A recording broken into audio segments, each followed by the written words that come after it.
Welcome back to the show, guys. Today we're going to step away from the battlefield and from the long ships for a subtle moment. And we're going to look at something that every Viking dealt with at some point in their life, and every Norse person probably dealt with. Illness and injury, but more Vikings dealt with illness and injury, but obviously they all dealt with it. When people think of Vikings, they imagine warriors, axes, raids and epic sagas. But as we know, Vikings were an occupation, but as people say it today, the word Viking, it's more communized, it's more communionized, right? To a era of people. So just to simplify it for some, I'm just gonna use the term Viking for an entire community. But Vikings were also farmers, parents, and healers and survivors in an extremely brutal environment that a lot of us today would have no clue how to deal with. They would just, like, besides ibuprofen and Tylenol and caffeine, like, we would be screwed. And survival then required medicine, it required practitioners, it required a combination of things. So on this episode, Stevie and I thought it would be real interesting to see the differences between Viking medicine and practices. And Stevie went into the TCM, which would be traditional Chinese medicine. And I looked into she looked into how it reflects to differences in today's and yesterday's world. And I looked into more of Western modern medicine and how it differences and how it's more similar. But so we're going to see in this episode how the Norse treated wounds and diseases, the roles of magic and spiritual healing, herbal, medicinal uses, surgery and battle care field, and how surprisingly similar some Viking treatments are still somewhat modern in both traditional Chinese medicine and Western medicine, right? And some Viking treatments will sound shockingly advanced, while others are going to make you go, there is absolutely no fucking way you'd get me to do that. But all of them tell us something important about how the Norse understood the human body as an entirety. So, Stevie, let's step into the world of medicine. All right, let's do it. Let's go. In Norse society, it wasn't separated into science and spirituality like it is today. So healing involved more so herbal remedies, ritual practice, and even divine assistance. So so we know there's no, like, in Vikings and Norse, there was no medical schools, there was no licensed practitioners or physicians, right? But so what made someone fall into the role of a healer? A vulva, or somebody who cedar, basically. They're the ones who were the healing. So it was your vulvas. Okay. Which was primarily a woman's role, correct? Yes, a vulva is only a woman. So it was just women of your community who were picked and chosen as the vulva. They were your healers, your doctors. Now, I know another term, they were called lekingers, which was more of like a treatment with, like, herbs. And I thought that was, aside from being a vulva, is there a difference between lekinger and a vulva? I don't, other than the cedar magic being the main difference. I think that would be only the main difference, honestly. Or, because the lake ears, they use more of, like, the herbal remedies. They didn't put themselves into, like, trances and, that type of stuff. So that's the biggest difference between the two. Makes sense. Yeah. So many believed back then, they believed that illnesses came from natural cause, which obviously is like an illness or injury.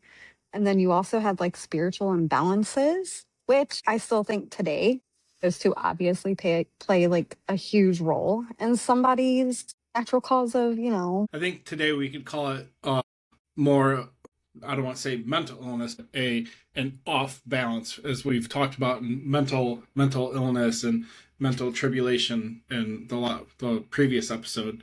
It's just an imbalance. Well, like your body, and Yeah. that's another thing. Like with TCM, your body. See, that's kind of where I say like your body's full of what we call chi. So it's like energy flowing through you. So like when I say spiritually, it's like that energy. Your yin and yang. So like if something is say if mental, you have a mental illness, that's 100% going to be a spiritual illness within your body because your mind, body, and spirit are not aligned.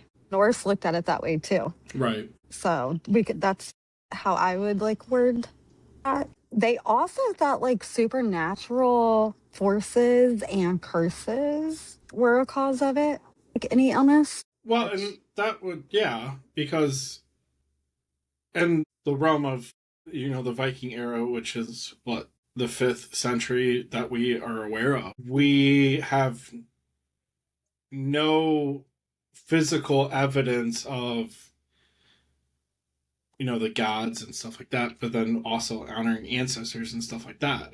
So yes, I could see that obviously being an influence of being a quote unquote paranormal experience, if there was an influence, right? It's like we see through plenty of Right. Odin travels to Midgard as very different variations. So that makes sense. There's a tie to it, right? Why it would make sense. Right. Exactly. And then, like we were speaking, healers were often women. Herbalists, they were herbalists, what you said, or seeresses they were connected to like spiritual tradition. So going back to like what you asked me, though they were the main, wasn't a man. A man didn't do the role of healing. It was women. So were Then vulvas and women of cedar magic practice generational generally, or like I was like I don't know too much, but it was yeah. I want to say it could be, but it was also like it was who the community chose, as in like, hey, they are good for this community. They do this community work because that next generation might not have what that specific person or ancestor had. So maybe that generation could connect to the gods. So democracy before it was a democracy, basically. The first form of government. That's right. pretty. That's and that's crazy to think about now. Yeah. So like the role of cedar in spiritual healing, a key element of Norse healing was the cedar. It was a form of magic that was associated with prophecy, trance, and spiritual influence. Okay. Which we've discussed. We've already went over that. And then the practitioners were also called vulvers. So that was another name for a vulva, was a vulvar. Was it just a different use of the same word, or? Basically, yeah. Okay. Like, how we have different terms for different things. Yeah. So, yeah. And like, so the rituals, which associates a lot with vulvas, because a vulva has like their staff, they do their rituals within chanting or Galder, and they alter the state of like consciousness.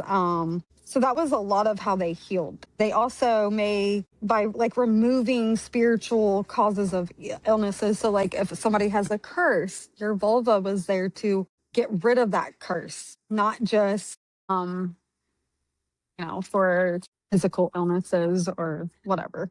Yeah. So, to a more herbal sense, there was a lot of things that were used to combat medical issues, like yarrow, which conveniently enough, it still uses in modern day, or at least modern day science confirms that yarrow contains blood clotting compounds to reduce, and it helps reduce inflammation, which I thought was pretty interesting. But I haven't found in like any like naproxen or any like ibuprofen or anything like that if yarrow is a compound in it. No, so I can speak on that. Yarrow isn't going to be in a medication. It's specifically from plant itself that stops that. You got to think ibuprofen and like whatever is all chemically made up. So it's not going to have that plant. But yeah, you're right. They use a lot of herbs that actually Eastern medicine, just taking over compared to Western, that's still around over there. Right. It's still around in other countries too, besides Yes. Well, it's probably So, because of lack of resources, though. Yeah. no, it's more pharmaceutical. Okay. And Just more natural. Well, okay, money's a money laundry. Yeah. because if your body, and that's what I love about the Norse and like the TCM, because this is such a big topic and why I chose my route. But like those herbs, like you were saying, yarrow, I can prescribe you yarrow, but like make it, specifically for you, not like, where you just go and take it. But yeah, like other countries still use every single, like another one was Angelica that they use, Yeah. Like which is, respiratory illnesses, right? yeah, well, digestion and infection. Juniper is the one that's used for like respiratory and like that type of stuff. And like you can even use that to cleanse your body. So that's a really good one. And Garlic then too. now garlic, that's your go-to because that's antimicrobial or whatever. I can't even say But it. I need a good gut cleaning. I go to garlic. But like even if you're getting sick, if you do garlic and honey Yeah. together, Yeah. like that'll clear you. It's just crazy to know that the Norse, like way back then, used garlic, used like juniper, which is crazy because it's still here today, but people are so focused on pharmaceutical drugs. Yeah. And They're oblivious to the natural healing causes, right? right. And like your body, like I always say, Earth was made with everything your body needs. Right. And that's why it's here. And then It was also made, have but it was also made with everything that your body doesn't need to.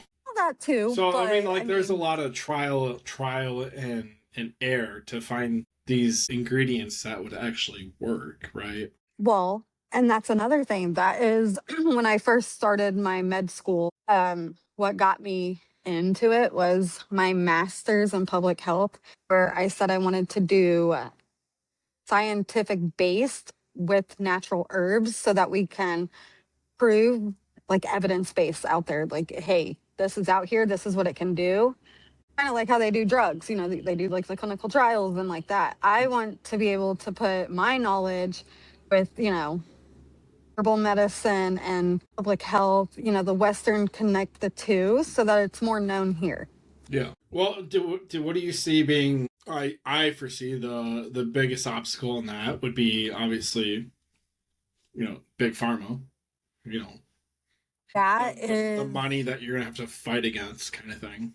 yeah, but I think, because I've had people tell me like you're just not going to be able, but I can. I don't think you. I don't think that's accurate to say like you're not going to be able. I think that's more acceptable to say like you're gonna have a really fucking hard. You know what? Nothing easy comes to you in life. You always got to work for it. You always got to fight for it and push for it. And that's what I told myself forever.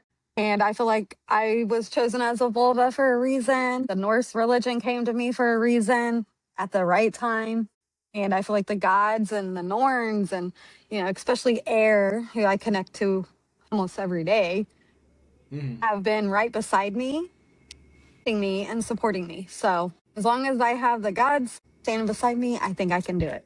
It was meant to be. Which I don't disagree, but unfortunately, like the realization is you got to compete with a financial backing that is going to not triumph but overshadow a lot of a lot of what you and a lot of others want to do for sure. Not just you. Like this is not just a tribulation for you, but definitely others.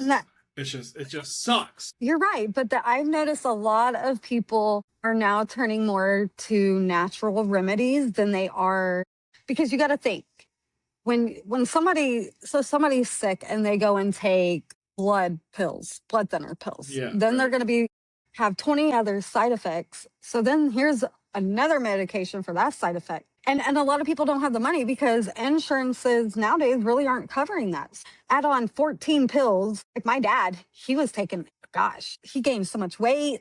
So I've started my dad into all these natural remedies, and he's doing good. I mean, a lot of people don't want to take that many pharmaceutical drugs, so they're all turning to natural remedies. So I know like our school, we have talked about it. That's another thing, is like you got to market. You got to, you do have to push, and you do have to fight against big pharma, because a lot of they're not called Western medicine no more. I was just taught that they're called biomedical doctors. Western doctors are now biomedical. You have them A who turn on words for those that need to have a fucking catchy phrase kind of thing.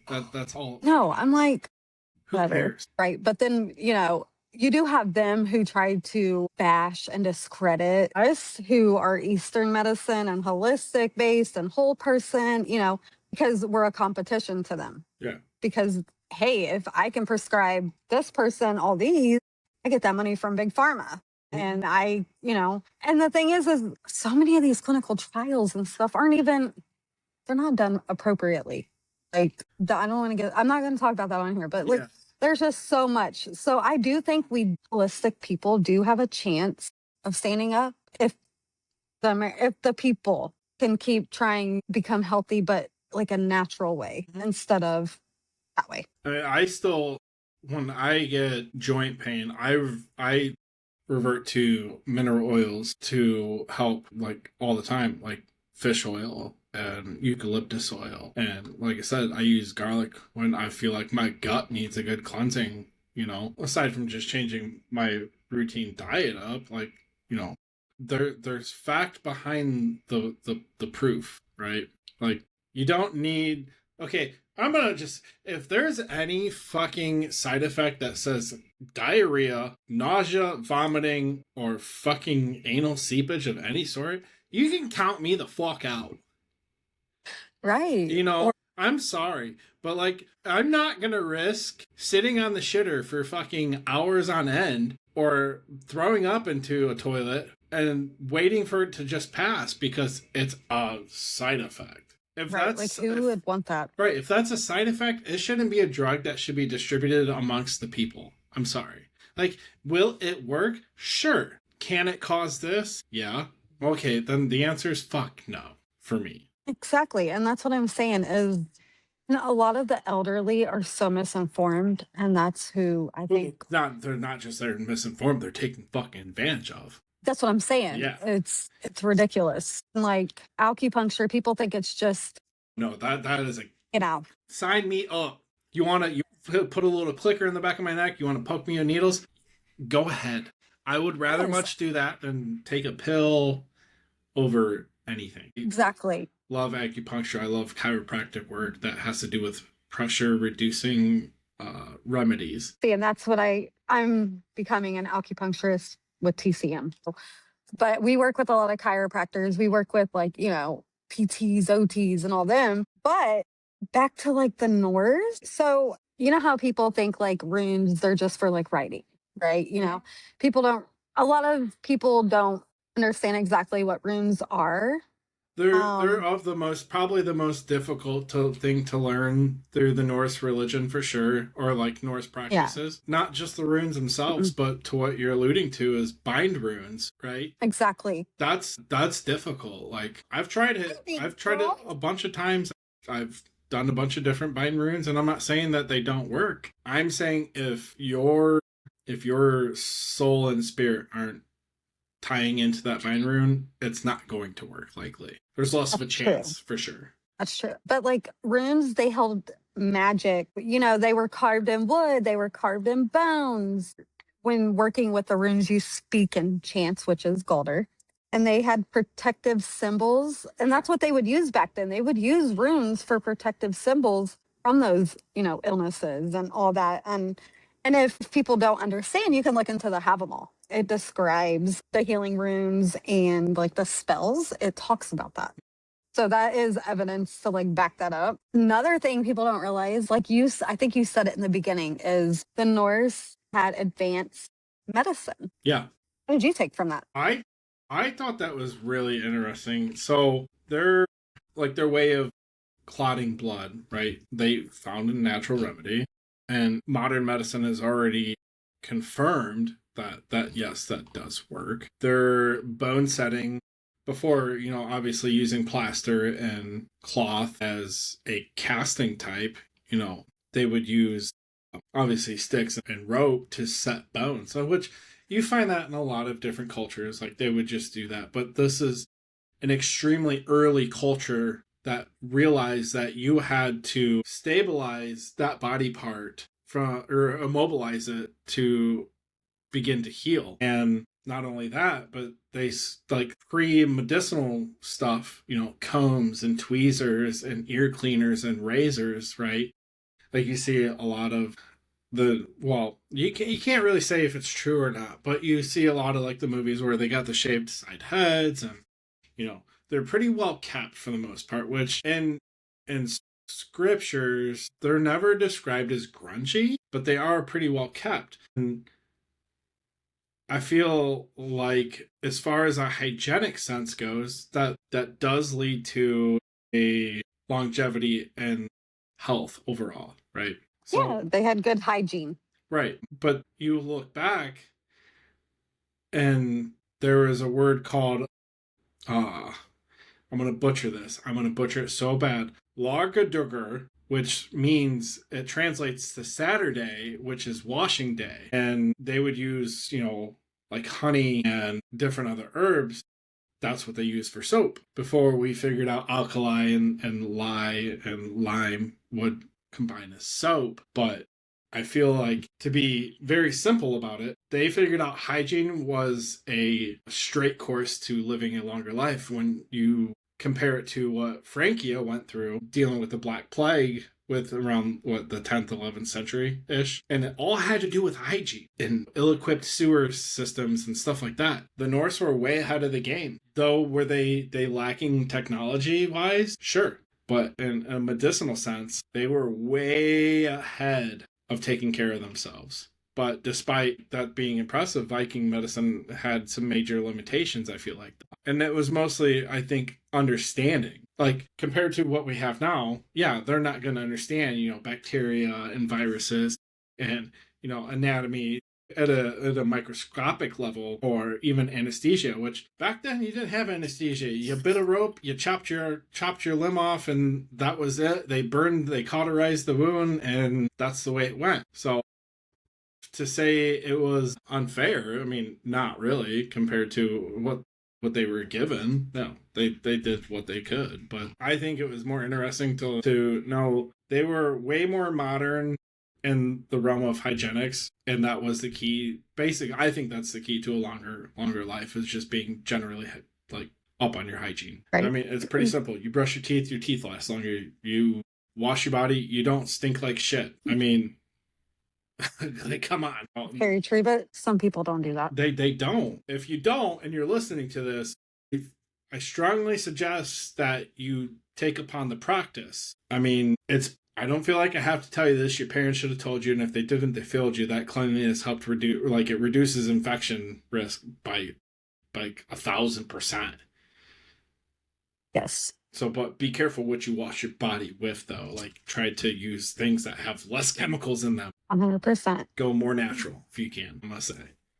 Yes. Go use some mint, use some eucalyptus, use some honey. Raw, unfiltered honey. Let me be very clear about that. Raw, unfiltered honey. Don't use that fucking junk shit you get from, like, the fucking little bear fucking jar or whatever that comes out, because I promise you, I don't make my mead with that kind of shit, so I'm not going to tell you to go wash your body with it. Right. Please don't. But so, like, how I connected TCM, similar with, like, actually, let's go back to the gods, because we skipped over the gods. So let's get like more spiritual. Yes. So the spiritual base, there are three gods who's rolling healing. One of them obviously being air, because she's the goddess to medicine and healing skills. Then, can you take a second guess of who the other one is? I would assume Odin, because of, the Havamal going through the healing runes. Exactly. But the third one I could only think would be Freya. Yes. I mean, because cedar magic. And she's like the spiritual magic. Yeah. So those are the three that he's rolling. Mostly it's air, because she was the goddess of medicinal and natural healing. So yeah. Well, and so those were the three you looked to for more, like, the Volvos would look towards to assist with curses and spirits, and dealing with bad Norns, right, or evil Norns and angry gods, because not all Norns were just the Norns that we know, right? There was plethora of Norns, and just dealing with magic and ritual healing, well, side of any medicinal use. Right. But I did. So I did read in. It's in the Poetic Edda that Odin teaches healing runes, and the text reads, well, it's translated to that learn victory runes if you seek victory, and learn healing runes if you would be a physician. Now, obviously, I don't think the word physician existed back in that time. Again, trans practitioner likely, right? Or a healer, or probably something other that we don't know. But again, Poetic Edda translated by Snorri. We don't, there's a lot of 6, 7. which I love because our school teaches us that we're healers. I mean, they say we're doctors, you're going to be a doctor. They mostly always say you're going to be healers and you're here to heal the people. And that's where I want to talk about is how TCM and like Norse are so similar. And I was shocked. I'm not going to lie. I was very shocked. She was shocked. Obviously Norse focuses on like the body, spirit, and the mind. So, TCM does too. That's their main thing. Like we talked about, keeping that balance within the body. Only difference is like with TCM, they call it chi, and it's your yin and yang. Okay. There's so much on that part.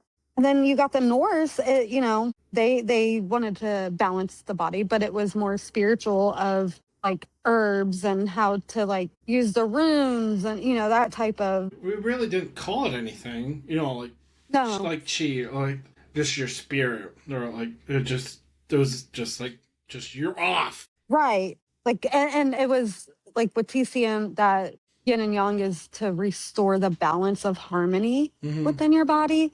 In the Norse, they did that. I never realized it. I don't know. I don't think it ever clicked to me until just now, but. Well, it's probably because there's not that word in Norse language that we know of to really be like, okay, this is similar to chi and yang, right?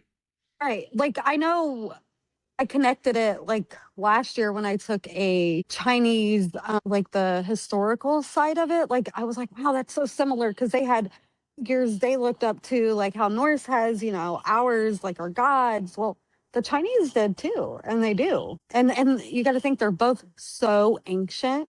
And like these remedies that both used in two different sets of the world are still used today. And in my head, it's like, holy crap, like that still works. Yeah. Well, and here's my take on it, because like if you look at life expectancy back in like 9th century, 10th century, so on, right? Generally, it was from like 40 to 50 years of age, and many people lived on longer than that if they survived early childhood, which they were most prone to infections and diseases and bacterias and just not able to take care of themselves, right? So there was no antibiotics to give children back then other than just, natural herbs. It was also very hard to give infants those kind of things sometimes. So you look at life expectancy now, what is it? Still 77 and a half years old for men and something like 79 for women. I don't know. My professor last week, because we did a nutritional class and we talked about that, she said our life expectancy now is longer than it has been ever before. Well, I would fucking hope so. Right. But to think, okay, over 1,500 years ago, we've only grown 22, 25 years in life expectancy through multiple breakthroughs as far as medical, technology, industrial, right? From the development of skyscrapers and fucking steel mills and 2 world wars and going into our fucking third, apparently, and all this other bullshit. But we've only advanced our life expectancy to 22, 25 years. But yeah, the things that are still, that were used 15, 16, 1700 years ago still work to this day. Exactly. And then another thing, like I love about both is, like me as a doctor, which me and you've talked about, I treat a person as the whole person. I don't treat symptoms. I treat the pattern. And that is what both of them did. They did that. They treated the environmental, the emotions, your lifestyle, your spiritual and energetic. So that is another multiple similarities that both of them did. Yeah. Which that is how I practice today. So I love that.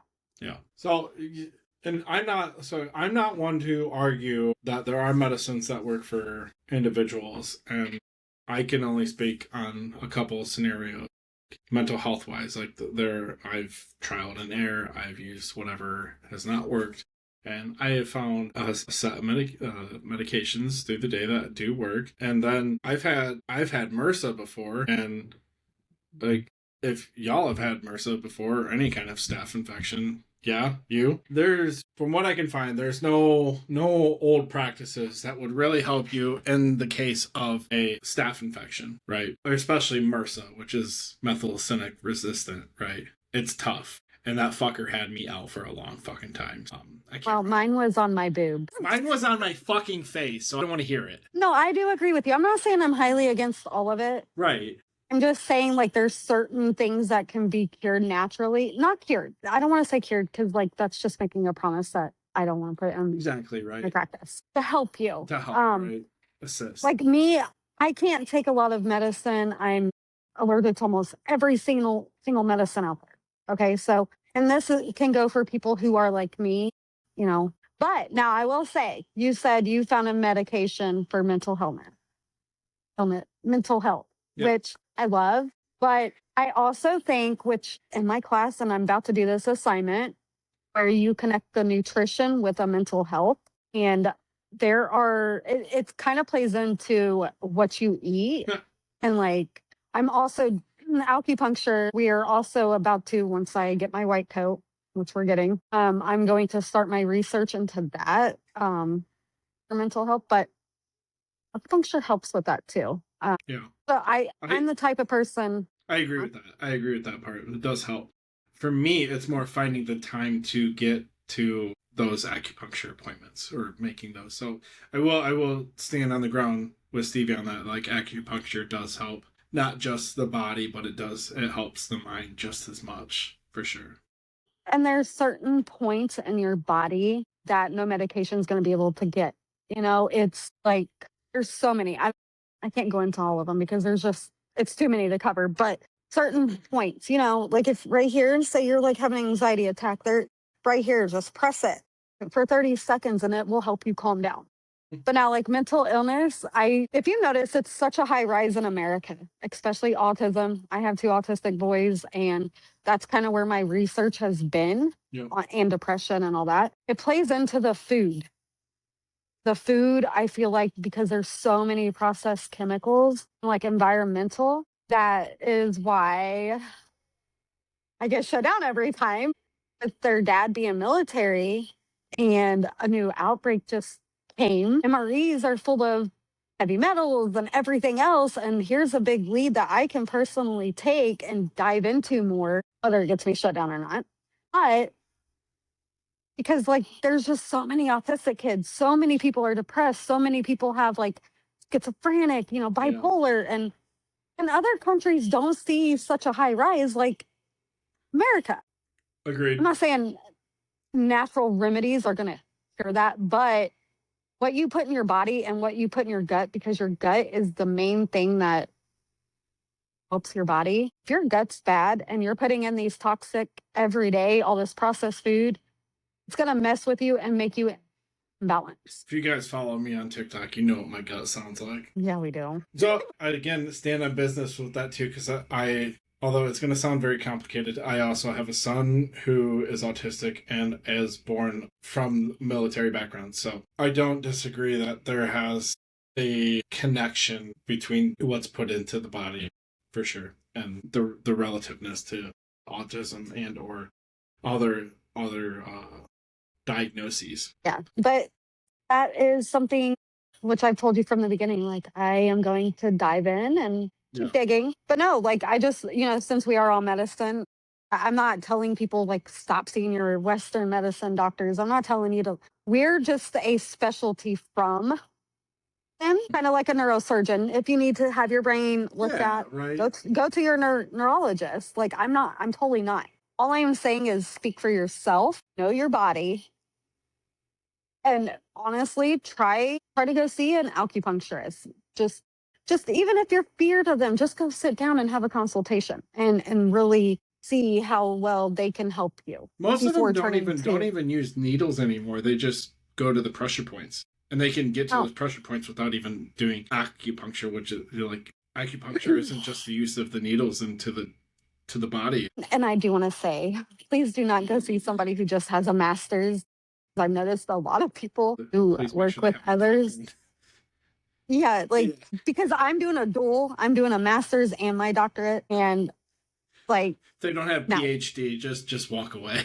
no, it's not even PhD is Well, research. So please don't, not with a PhD either. More just doctor, and that's not bad. I mean, I love research, which is why I did my master's in public health, so I could connect it all. But I'm not discrediting them. It's just I don't believe that master has as much knowledge as a person who has more of an advanced degree. so to wrap up, what I think we can collectively say Viking medicine teaches us is, you know, studying reminds us that healing has always been a part of just natural human survival.